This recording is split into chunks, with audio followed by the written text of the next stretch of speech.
Hey, what's going on YouTube? So you know it's best here. This is my review of the iPod Touch 4th generation here. This is the 8GB version from Apple that retails for $229. And Apple says this brand new iPod Touch is the iPhone 4 without the phone. So let's go to see if it lives up to that claim there. Now let's first look at the design of the device. It's a very sleek, very lightweight design device. The back of it has that same similar shiny aluminum finish that you found on previous versions of the iPod Touch. But what you'll find on the back of the iPod Touch now is a video camera that records in 720p HD at 30 frames per second, just like the iPhone 4. But the one thing it doesn't have that the iPhone has is that it doesn't have the LED flash. So that kind of sucks. And also in the back next to the camera, you'll find the microphone as well. Now on the front of the device, you'll find a front-facing BGA camera, which is exactly like the iPhone 4. And also on the bottom of the iPod Touch, it only features one speaker, which is one of my biggest gripes. I use this as my FaceTime, my dedicated FaceTime device. And in order to hear the other person on the other end, you have to have the volume turned all the way up. You can't really be in a loud room. So that one speaker is kind of sucks for the iPod Touch, being that it's a dedicated media device. It's not a phone, it's a dedicated media device. And the iPhone 4 has two speakers, so I don't like that at all. Now let's look at the thinness compared to the iPhone 4 of the iPod Touch. You can see it is really razor thin. It is way thinner than the iPhone 4, and also it is lighter as well. So you hold the two in your hand, the iPhone 4 definitely has more bulk. And the iPod Touch feels really lightweight in your hand. I really like the overall design of the iPod Touch.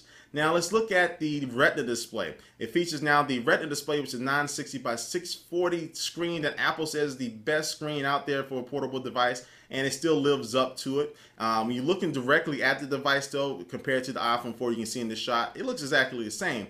But when you do hold it at an angle though, you can see that the iPod Touch screen is not really, you can't really make out what's going on the screen. That's because it doesn't have the same IPS panel technology that the iPhone 4 has. So the only problem you'll come into if somebody's next to you want to watch the video on your iPod Touch with you, they may not be able to see the video as clearly as they would on the iPhone 4. But using it for personal usage, I never found a problem with it, just because you're going to be looking straight at it. And let's look at the video recording on the iPod Touch. It does record an HD video, 720p at 30 frames per second, but in the side-by-side comparison with the iPhone 4, which it has the same camera, you can see it's a really big difference between the two, the quality difference of the two videos there. The iPhone 4 definitely looks more sharper, the colors look a little bit more brighter, and everything just flows a little bit more fluidly. And so if you thinking that the iPod Touch has the same camera in the iPhone 4, don't think that at all. Now, it probably still has a better camera than any other MP3 player out there, but it's just not living up to the claim in this regard as being just like the iPhone 4. And also still photos, you can see here, you can still see a difference with the between the two devices itself. But again, it's all right. It's a nice camera to have on there.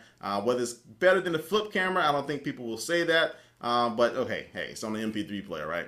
Now let's look at the multitasking and how this thing actually performs as far as running the iOS. It does come with iOS 4.1. The only thing I noticed that it is missing from the iPhone 4 version of 4.1, it doesn't have the HDR photo option in the camera now, so you can't take HDR photos with this iPod Touch for some reason. But other than that, multitasking runs very smooth on there. The iPod Touch has the A4 processor plus 256 megs of RAM inside of it, so it does handle everything fine on here. As you can see in this video, everything is running really smoothly. I'm switching between games and application. It works. So that brings us to another difference between this and the iPhone 4. The iPhone 4 has 512 megs of RAM, and the iPod Touch only has 256. I haven't yet to see that really difference yet, but as more bigger games and more intensive games and applications come out, I think we'll be able to see the difference between the two devices in that regard. But overall, the iPod Touch is a very solid upgrade from the previous generation. It features a lot of cool features. It almost lives up to the claim to be the iPhone 4 without the phone, but it's good enough, and I think it's a really nice upgrade. If you're looking for just a portable media consumption device, the iPod Touch is where it is at. So I'm liking it. I give it salutes. Let me know what you think. If you have the iPod Touch, this latest one, leave a comment down below and let us know what you think in the community here. But everybody, thanks for watching this video, and I will catch you later. Peace.